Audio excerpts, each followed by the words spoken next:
So friends, we have a case of a conical pendulum here. The case is somewhat different. In this case, you can see from the problem statement is that the figure shows a rod of length 20 centimeter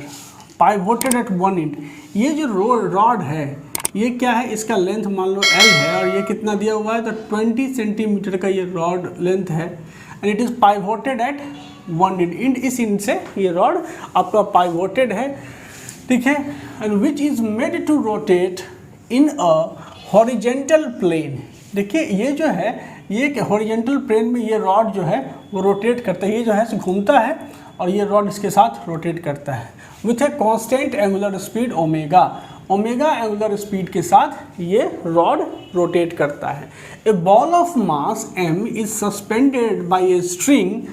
also of length 20 centimetre. ये भी जो string है ये क्या है, this is a string, ठीक है, और इस स्ट्रिंग का लेंथ क्या है, इस स्ट्रिंग का लेंथ यहाँ पे आपको L मेंशन्ड है और ये जो बॉल है जो इसके सहारे अटैच कर दिया गया है स्ट्रिंग के सहारे, तो वो भी क्या है कि a ball of mass m is suspended by a string also of length 20 centimetre from one end of the rod. एक दूसरे एंड के साथ इस बॉल को सस्पेंड किया गया है, मतलब लटका दिया गया है। If the angle theta made by the string with the vertical is 30 degree, तो कह रहा है कि जब रोटेट करता है तो ये जो है सो इसके साथ वर्टिकल के साथ जो है थीटा एंगल पे आकर के स्टेबल हो जाता है और उसके बाद ये जो है सो क्या करता है, इस बड़े से सर्किल को फॉलो करता है, ऐसे रोटेट करता हुआ ऐसे रोटेट करता है, ठीक है,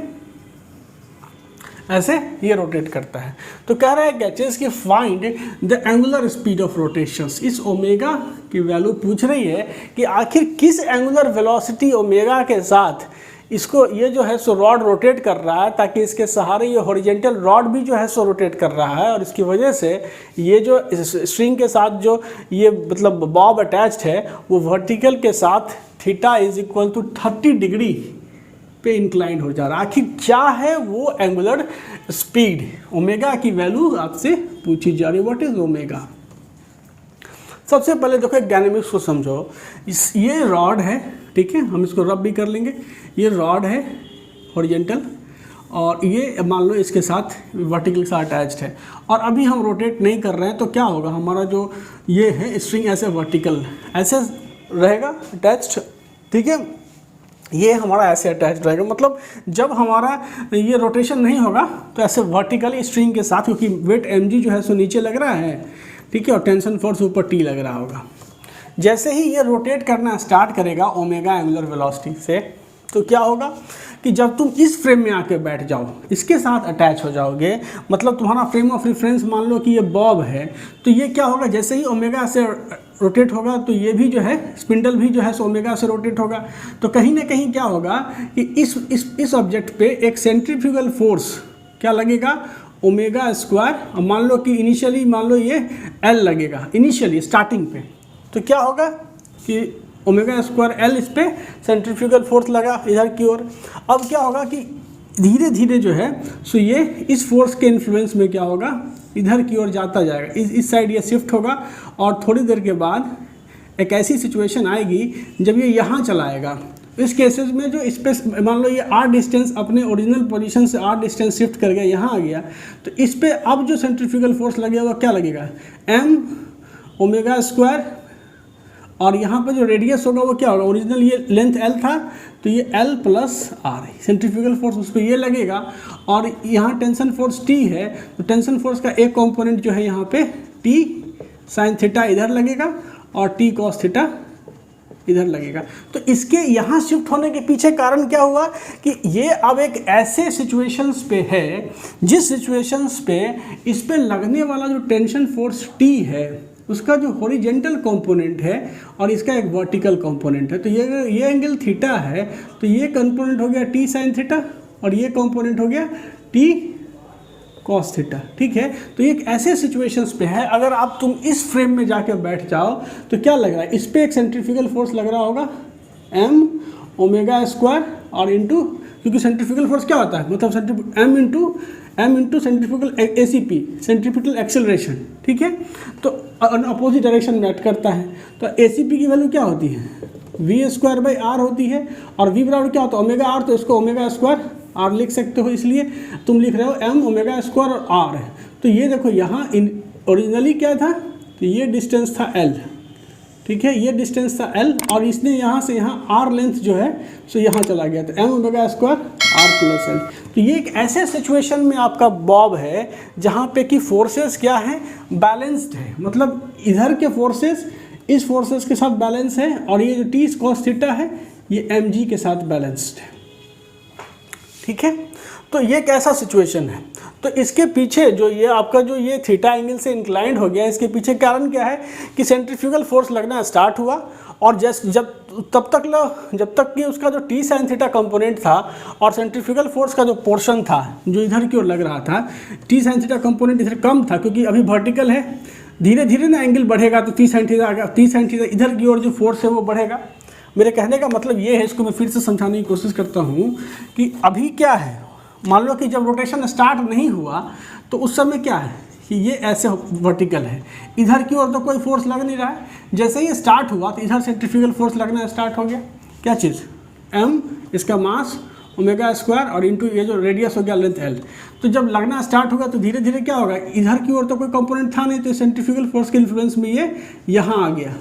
यहाँ आया, यहाँ पे जैसे ही आया तो अब क्या है, टेंशन फोर्स T इधर की ओर एक्ट करने लगा, तो इसका एक कंपोनेंट और इधर जो सेंट्रीफ्यूगल फोर्स था, मान लो कि r डिस्टेंस चल गया तो m ओमेगा स्क्वायर l+r हो गया। ये फोर्सेज जब बराबर होगा तो यहाँ आकर के टिक गया, और यहाँ आकर टिक गया, और यहाँ आकर के ये कांस्टेंट सर्कुलर मोशन में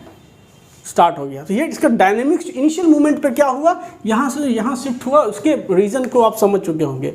तो अब चलिए हम लोग इस पर सिर्फ इक्वेशंस का खेल है अब यहाँ पे। अब देखो यहाँ से क्या हो गया, टी साइन थीटा जो फोर्स लग रहा है वो इसके बराबर होगा, तो टी साइन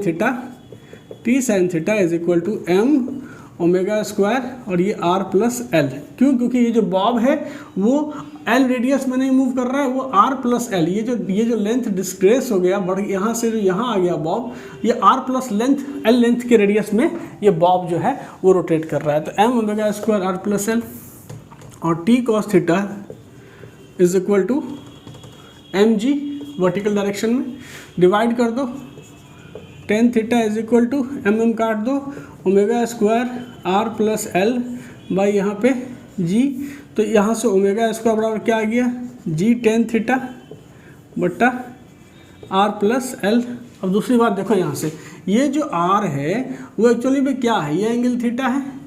तो r बराबर से क्या लिख सकते हो, यहाँ से sine theta is equal to, यहाँ से ये हो गया r और ये कर्व l है, r/l, इसलिए r is equal to l sine theta,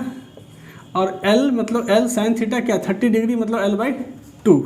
तो यहाँ से देखो, यहाँ से g tan थीटा g, और यहाँ से tan 30 डिग्री, थीटा 30 डिग्री है,